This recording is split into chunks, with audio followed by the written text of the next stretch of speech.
Eccoci anche quest'oggi insieme, cari telespettatori, supportati, lo vedete alle mie spalle, ma lo sapete, visto la giornata, dallo SPCGL Veneto, che quest'oggi si coniuga in SPCGL Padova, ma parlerà a titolo esemplificativo perché il territorio prescinde, e poi parleremo con la nostra esperta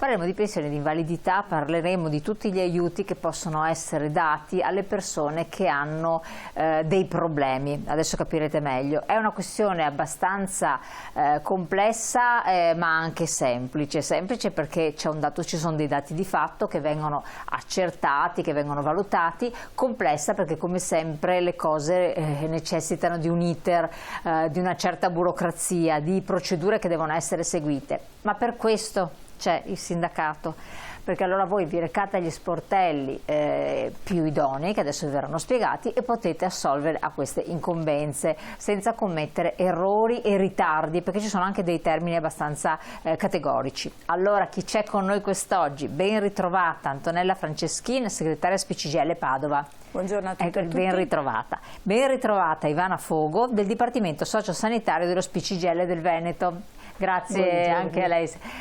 E insieme ci faranno questo quadro. Anziani invalidi, quali aiuti? Quali aiuti, Ivana Fogo? Sì. E chi sono gli anziani invalidi? Perché poi anche la valutazione dello stato di salute è importante, è determinante. Sì, è determinante. Sì, noi abbiamo pensato insomma, di entrare in questi temi che sono complessi ma che riusciamo anche per dare qualche indirizzo, per dare qualche informazione semplice. Poi naturalmente le nostre sedi alla fine insomma, vedrete nelle slide che abbiamo preparato ci sono tutti gli indirizzi, tutti i numeri di telefono sia delle nostre sedi SPI ma anche del nostro patronato INCA, che poi insomma Antonella spiegherà anche molto bene. E ci siamo resi conto che in effetti degli aiuti ci sono, ma che la gente non sa come fare, non sa che ci sono, e quindi è bene che noi cerchiamo insomma, di far passare l'informazione. Oggi tratteremo soprattutto la parte che riguarda, si parte dall'invalidità e poi insomma, vedremo nella slide perché da quello si deve partire.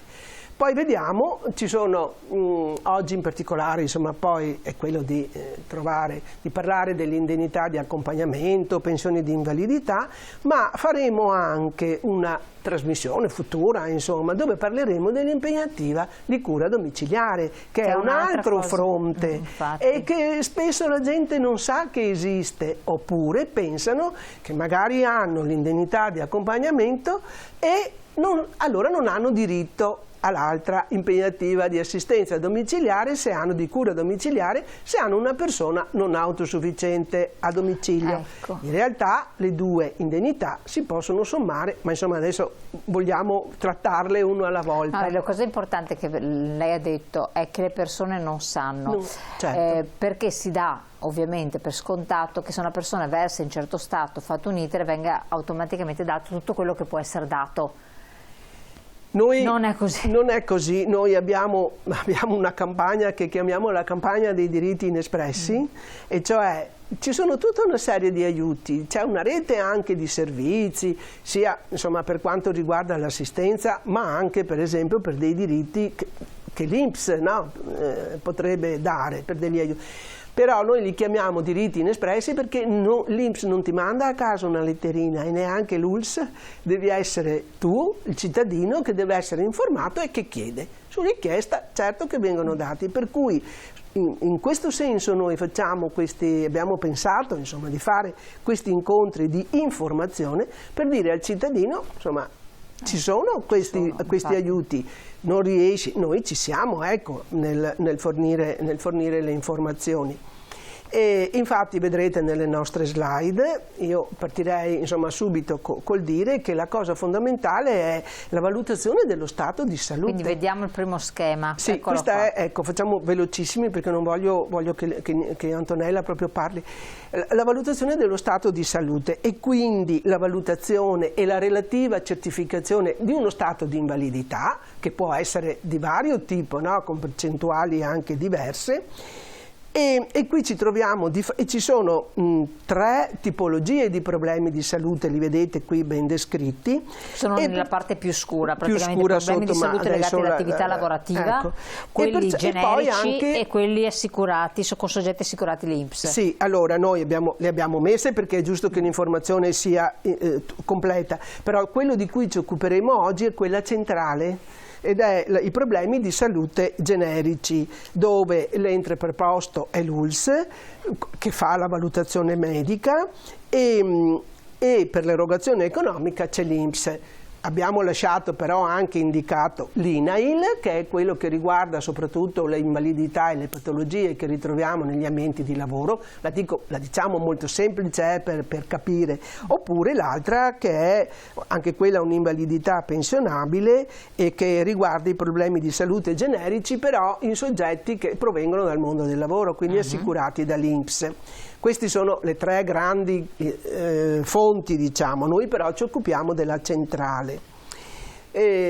Volevo passare alla slide successiva. Quindi riconoscimento invalidità. Ecco, qui l'abbiamo messa perché così la gente il cittadino possa vedere che esiste tutta la valutazione dell'invalidità si fa in base a delle tabelle già, insomma, che sono state già precostituite, ed è in base a un punteggio rispetto alla malattia e alla patologia che uno ha. Può avere anche più patologie. Vedete che fino a un 33% non si è invalidi, quindi non si ha diritto a niente. Dal 34% in poi c'è tutta una gradualità.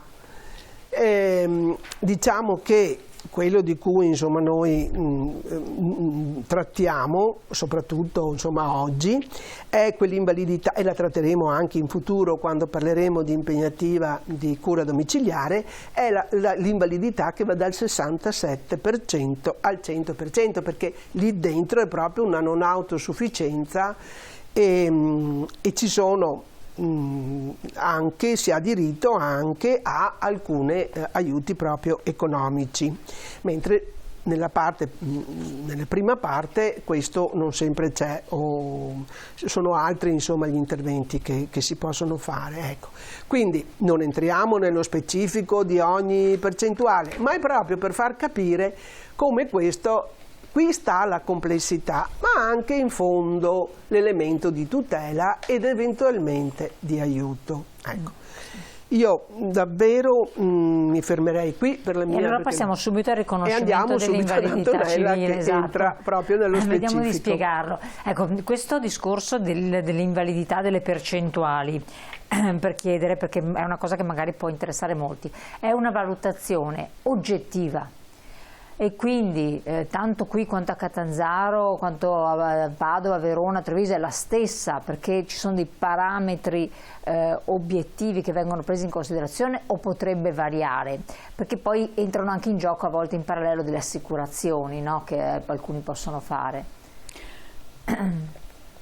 No, la valutazione è oggettiva, nel senso che ci sono delle tabelle che indicano il livello di la tipologia di invalidità e della patologia, e poi di conseguenza anche il grado della patologia, il grado di invalidante di questa patologia. Ecco, per capire un po' la questione, molto spesso si sentono delle campagne no, in TV o nei media dove viene riconosciuta, non so, per una patologia la possibilità di avere l'invalidità. In realtà non è così. È che quella patologia rientra nelle tabelle e in base al grado invalidante di quella patologia potrebbe essere riconosciuto poi una percentuale che può dare diritto o meno ad una prestazione. Quindi non è che quando si parla di un'invalidità specifica quella dà sempre diritto ad una percentuale, ma viene stabilito in base al grado di invalidante, e questo è uguale, diciamo, per tutto il territorio nazionale, quindi sono delle tabelle precostituite. Dopo ovviamente parliamo di commissioni e lì insomma si entra un po' nello specifico, però dovrebbe essere un informato.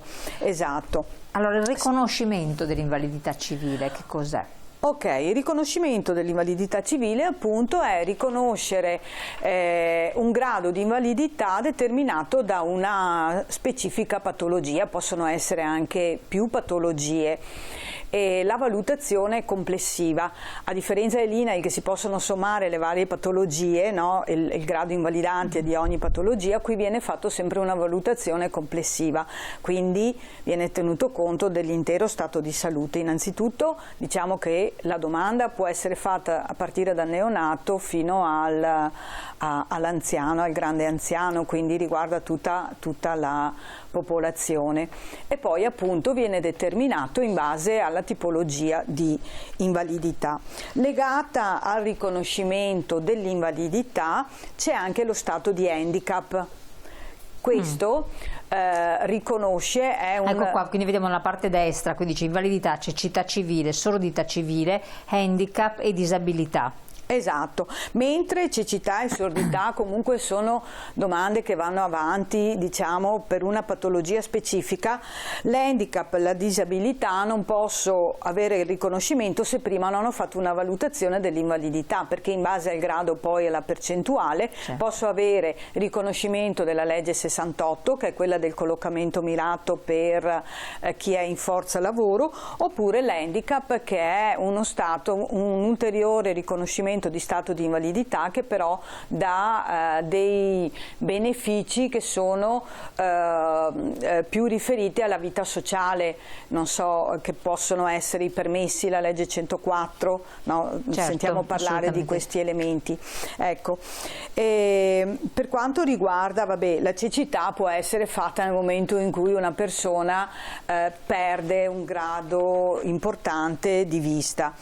Mentre la sordità, lo voglio specificare perché appunto trattando in questa trasmissione la fascia, diciamo, dai 67 anni in poi, molto spesso anche i medici erroneamente indicano sordità sul certificato.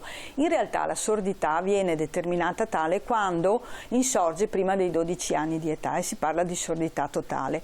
Per l'ipoacusia derivante da patologie o da ipoacusia senile rientra nella sfera dell'invalidità civile, quindi non è, anche se un anziano diventa sordo completo, non si fa una valutazione per sordità, ma sempre per invalidità civile.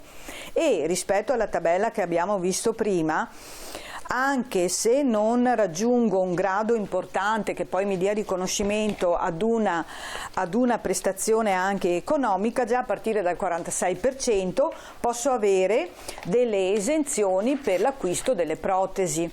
Quindi in questo caso, quando si deve acquistare l'apparecchio acustico, facendo domanda di invalidità civile, anche con una percentuale molto bassa, può essere poi chiesto il contributo economico per l'acquisto, appunto, che può essere l'apparecchio acustico, ma il busto, oppure altri supporti necessari, insomma, all'assistenza degli anziani.